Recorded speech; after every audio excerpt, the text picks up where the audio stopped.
오늘은 스스로 있는 자라는 제목으로 함께 말씀을 나누려고 합니다. 오늘 말씀은 출애굽기 3장 11절에서 15절 말씀입니다. 제가 봉독하겠습니다. 모세가 하나님께 아뢰되 내가 누구이기에 바로에게 가며 이스라엘 자손을 애굽에서 인도하여 내리이까? 하나님이 이르시되 내가 반드시 너와 함께 있으리라. 내가 그 백성을 애굽에서 인도하여 낸 후에 너희가 이 산에서 하나님을 섬기리니 이것이 내가 너를 보낸 증거니라. 모세가 하나님께 아뢰되 내가 이스라엘 자손에게 가서 이르기를 너희의 조상의 하나님이 나를 너희에게 보내셨다 하면 그들이 내게 묻기를 그의 이름이 무엇이냐 하리니 내가 무엇이라고 그들에게 말하리이까? 하나님이 모세에게 이르시되 나는 스스로 있는 자이니라. 또 이르시되 너는 이스라엘 자손에게 이같이 이르기를 스스로 있는 자가 나를 너희에게 보내셨다 하라. 하나님이 또 모세에게 이르시되 너는 이스라엘 자손에게 이같이 이르기를 너희 조상의 하나님 여호와 곧 아브라함의 하나님, 이삭의 하나님, 야곱의 하나님께서 나를 너희에게 보내셨다 하라. 이는 나의 영원한 이름이요 대대로 기억할 나의 칭호니라. 아멘. 사람은 누구에게나 이름이란 게 있습니다. 그 이름을 통하여서 우리는 서로 처음 만났을 때 통성명을 하고 서로를 알게 되고 점차 그 사람을 알아가게 됩니다. 고대 로마인은 이름이 곧 운명이라는 격언을 가지고 있었다고 합니다. 즉, 자기가 가진 이름대로 살아간다라고 믿었습니다. 그런데 이런 풍조는 지금도 어느 정도는 계속되고 있는 것 같습니다. 일례로 미국의 그 야구하는 그 사람들 사이에서는 이름이 K로 시작하는 선수는 삼진아웃을 당할 확률이 높다라고 합니다. 그런 특별한 이유가 있는 게 아니라 단지 이름에 대한 그런 부정적인 생각이 은연중에 자신의 의지를 약하게 만들기 때문이라고 합니다. 그리고 매력적인 이름을 가진 사람들이 매력이 없는 이름을 가진 사람들보다 성공할 거라는 그런 기대감이 높고 또한 그런 내적인 갈등이 적다라는 그런 경향이 있다라고도 합니다. 그래서 미국에서는 이름과 사회적 성공에 대한 통계를 보고 아이들 이름을 심사숙고해서 지어주려고 한다고 합니다. 저도 저희 아이 이름을 지을 때 기도하며 고민하고 지었습니다. 성경 속의 인물을 생각하며 여자아이니까 에스더와 같은 신앙을 갖기를 바랬고, 그리고 에스더와 비슷한 발음, 그리고 외국인이 부르기 편한 그런 받침이 없는 그 이름으로 정하려고 했었습니다. 제가 이 발음에 신경 썼던 이유가 예전에 제가 대학생 때 미국의 어느 흑인 교회에 간 적이 있었습니다. 처음 온 사람 자기 이름을 적어서 내라고 해서 이제 제 이름을 적어서 냈습니다. 그러고 나서 이제 설교 후에 새로운 사람을 소개하는데 앞에서 그 쪽지를 보고 이름을 보고 소개하는 사람이 제 이름을 이렇게 읽었습니다. 신쾌쾌.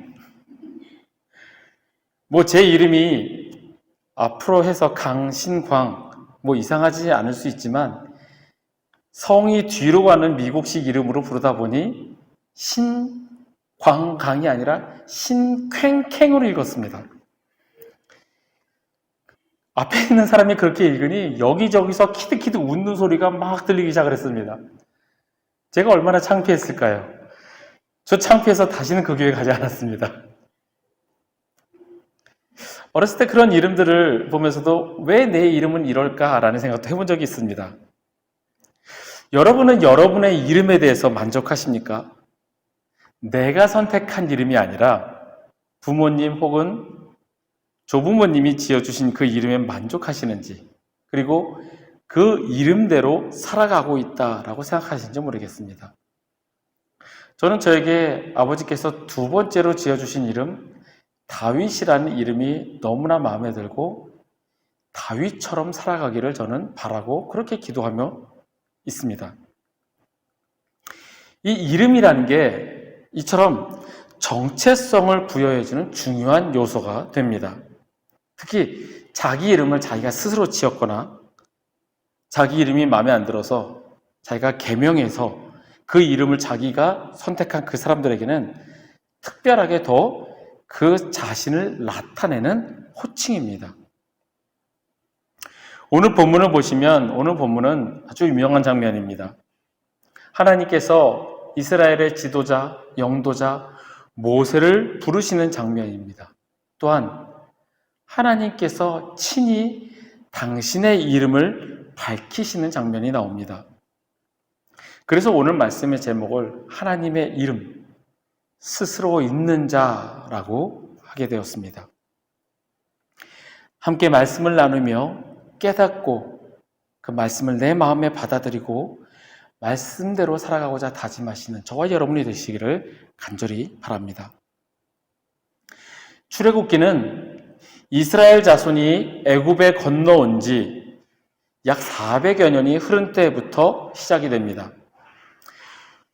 요셉과 그의 형제들이 애굽 땅에서 잘 살았고 그러면서 세월이 흐르고 흘러서 이스라엘 자손은 생육하고 불어나 번성하고 매우 강하여져서 그 온 땅에 가득하게 되었습니다.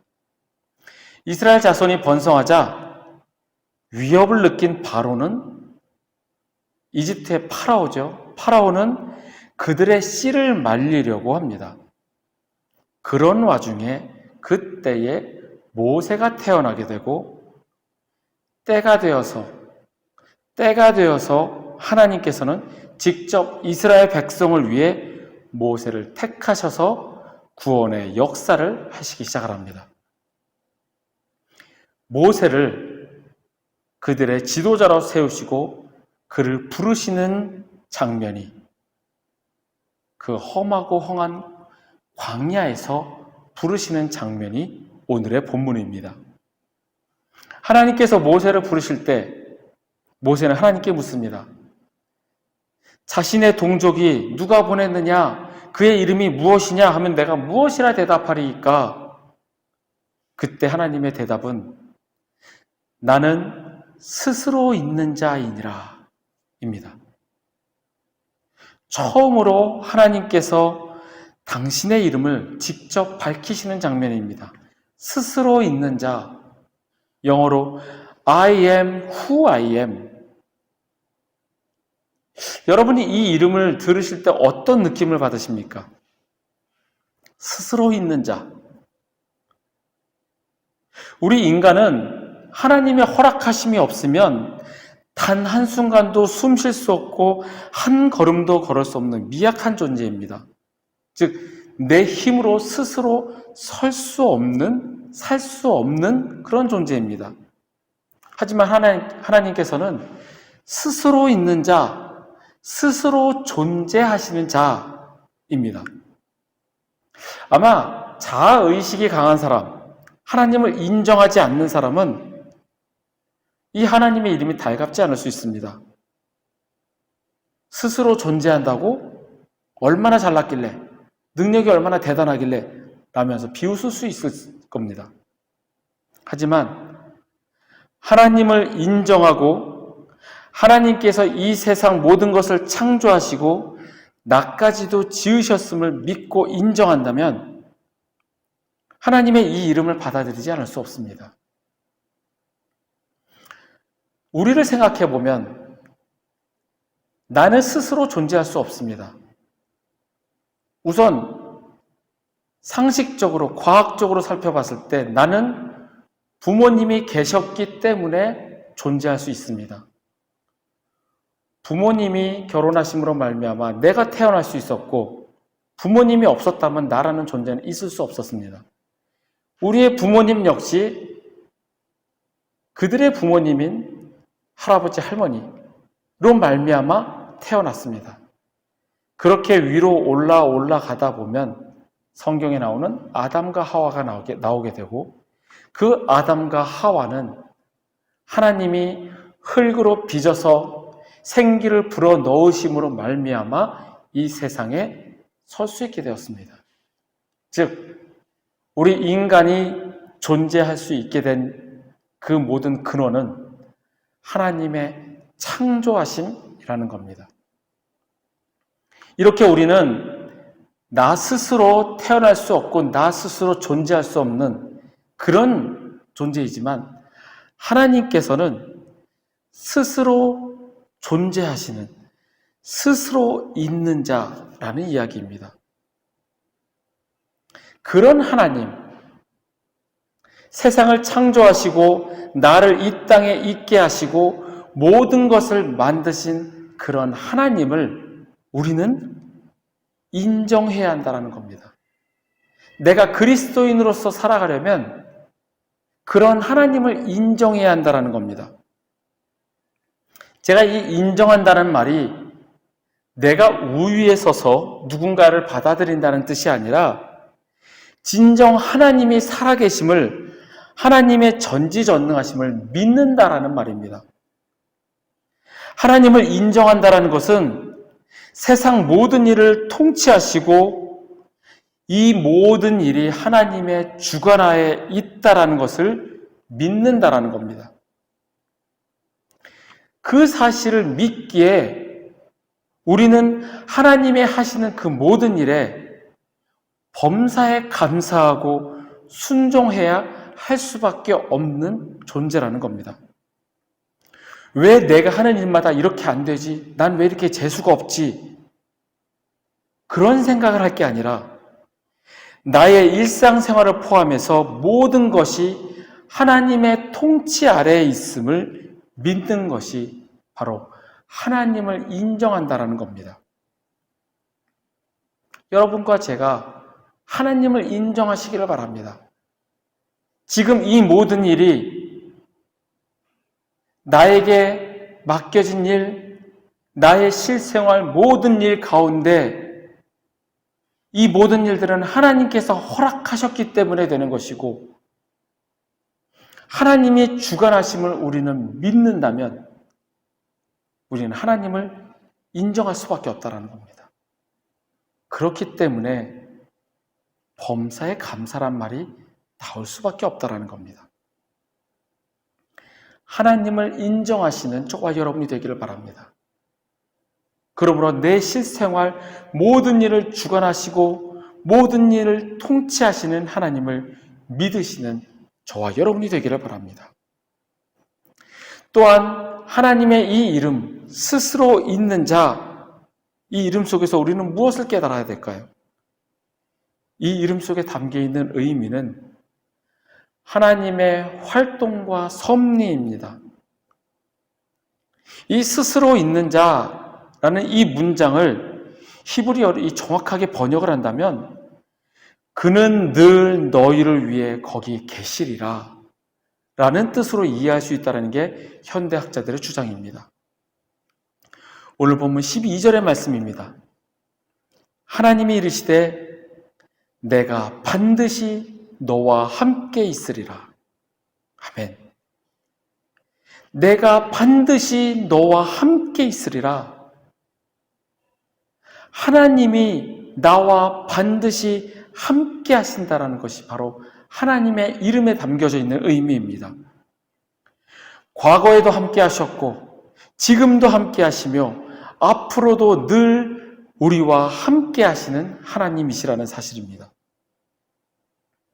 비록 우리가 죄를 짓고 있는 순간에도 내가 다른 데를 바라보고 있는 그 순간에도 하나님께서는 우리를 떠나서 멀리서 바라만 보시는 하나님이 아니라 내가 반드시 너와 함께 있으리라 그 약속하신 하나님의 말씀처럼 늘 우리와 함께 하시는 하나님이시라는 사실입니다.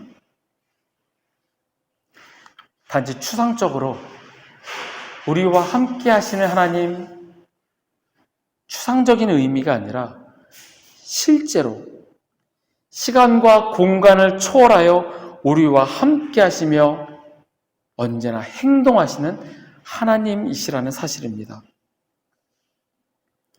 그런데 우리는 하나님께서 함께 하신다는 사실을 믿는다고 하면서도 나의 실생활 속에서 그 말씀을 적용하지 못합니다. 하나님의 그 말씀보다 지금 내게 닥쳐진 현실을 바라보고 그 현실을 믿기 때문입니다. 말씀을 듣고 많은 사람의 체험을 들으면서도 그 이야기, 그 말씀은 그때 그 사람들에게 적용될 것 뿐이지, 나와는 거리가 먼, 나와는 상관이 없는, 나는 단지 지금 이 현실에 닥쳐져 있는 그러한 사람으로 여깁니다. 그렇기 때문에 세상 사람들의 방법을 찾아서 똑같이 하는 미련한 사람이 됩니다. 베드로는 유난히 실패의 이야기가 많습니다. 예수님을 모른다고 3번이나 부인하였던 베드로입니다. 주는 그리스도시요 살아계신 하나님의 아들이십니다. 이러한 위대한 고백을 하였지만 직후에 주님께서 당신의 고난을 예언하자 안 됩니다. 주님 그렇게 하시면 안 됩니다. 주님의 사역을 방해하기도 하였습니다. 그래서 예수님으로부터 사탄아 물러가라 라는 이야기까지 듣기도 했습니다. 그런 많은 부침과 실패 가운데서 결국에는 주님의 제자로 굳건하게 섰던 그런 베드로입니다. 마태복음 14장을 보면 바다 위를 걸으시는 주님을 보고 주님 저도 걷게 해주십시오라고 요청하는 장면이 나옵니다. 그렇게 해서 바다를 걷습니다. 하지만 바람을 보고 무서워 빠지게 됩니다. 예수님께서 바로 곁에 계셨지만 주님의 능력을 믿지 못하고 두려움에 빠지게 되고 결국엔 바다에 빠지게 되었습니다. 주님이 함께 계셨지만 내 눈앞에 주어진 현실이 나를 두렵게 만들었습니다. 주님을 바라보지 않았고 바람을 보았고 바다를 보고 현실을 보았습니다. 주님이 명령하신 대로 바다 위를 걷는 경험을 했음에도 불구하고 그 즉시로 현실 앞에 무서워 두려움에 떨었던 베드로였습니다. 베드로뿐일까요? 나라고 그러지 않을까요? 나라면 바다 위를 걸어오라는 주님의 명령에 과연 한 발짝이라도 움직일 수 있었을까요? 그 움직이지도 못하고 그 자리에서 얼어붙지 않았을까? 주님의 명령에 바다 위를 걸어갔지만 현실 앞에 그 두려움에 바다에 빠져가는 베드로를 향하여 주님께서는 그를 붙잡으시고 믿음이 작은 자여 왜 의심하였느냐 말씀하십니다. 늘 나와 항상 함께 하시는 하나님이라 우리는 믿습니다. 하지만 현실 앞에 무너져 내리는 나의 작은 믿음을 주님께서는 안타까워하십니다. 만약에 베드로가 자신 앞에 닥쳐진 현실을 바라보지 않고 오직 주님만을 바라보았다면 주님께로 걸어가서 주님 품에 안겼을 수 있을 겁니다.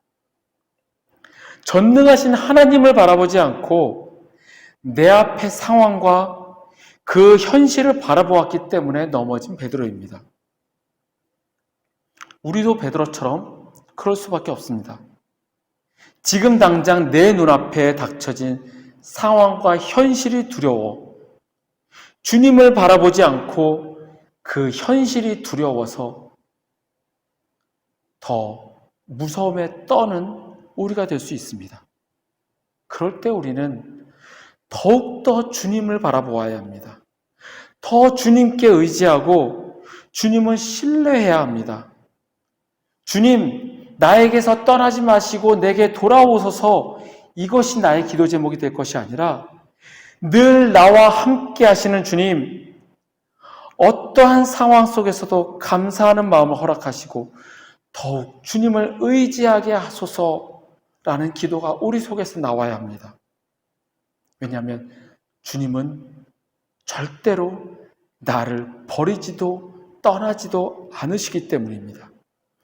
약속하신 대로 지키시는 신실하신 하나님이십니다. 내가 주님을 바라보지 않고 왜 그때는 주님께서 함께 하시지 않으셨을까? 내가 힘들고 외로울 때 주님은 왜 나를 떠나 계셨을까? 우리는 이런 어리석은 생각을 합니다. 주님께서는 우리가 힘들거나 고통을 당할 때도, 기쁘거나 슬플 때도 늘 우리와 함께 하십니다. 그것을 느끼지 못한다면 그것은 나의 문제입니다. 내가 주님으로부터 멀리 있기 때문에 느끼지 못하고 주님이 나를 멀리하고 있다라고 착각하는 나의 연약한 믿음입니다. 혹 주님께서 나와 함께 계시지 않다라고, 주님이 나와 멀리 계시다라고 느낀다면 나를 돌아봐야 합니다. 과연 나는 주님을 믿었는가? 주님과 동행하기 위해 주님을 바라보며 살았는가? 주님과 교제했는가? 주님을 탓하지 말고 먼저 나를 돌아보시길 바랍니다. 나는 스스로 있는 자이니라 내가 반드시 너희와 함께 있으리라. 하나님의 이름에 담긴 의미를 내 마음에 믿고 새기고 나와 늘 함께 하시는 주님을 찬양하며 기뻐하시는 저와 여러분이 되기를 바랍니다. 그러면 우리 가운데 감사가 넘쳐납니다. 어떠한 상황 속에서도 주님을 바라보시는 저와 여러분이 되시기를 바랍니다. 말씀을 나눈 후에 오 신실하신 주 하나님 한 번도 나를 이라는 찬양을 부릅니다. 이 찬양을 부를 때마다 어떤 분이 생각납니다.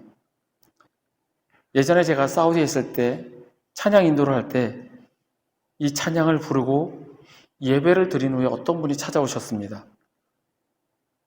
그 전까지만 해도 교인들 대부분을 다 알고 지냈었는데 당시에 이 사우디의 건설 붐이 불면서 새로운 분이 많이 오셨고 누가 누군지 잘 모를 때였습니다. 그분이 이 찬양에 악보를 부탁하였습니다. 그래서 그 악보를 복사해드린 기억이 있습니다. 아마 그날의 예배 찬양 때 이 찬양이 마음의 감동이 되었나 봅니다. 함께 우리가 이 찬양을 부르며 주님께서 우리와 늘 함께 하시고 앞으로도 변함없이 지키시는 분이심을 믿고 그 믿음을 마음에 새기는 저와 여러분이 되면 좋겠습니다. 찬양은 기도입니다. 찬양이 우리의 고백이 되며 주님께 진정으로 드리는 기도가 되기를 간절히 바랍니다.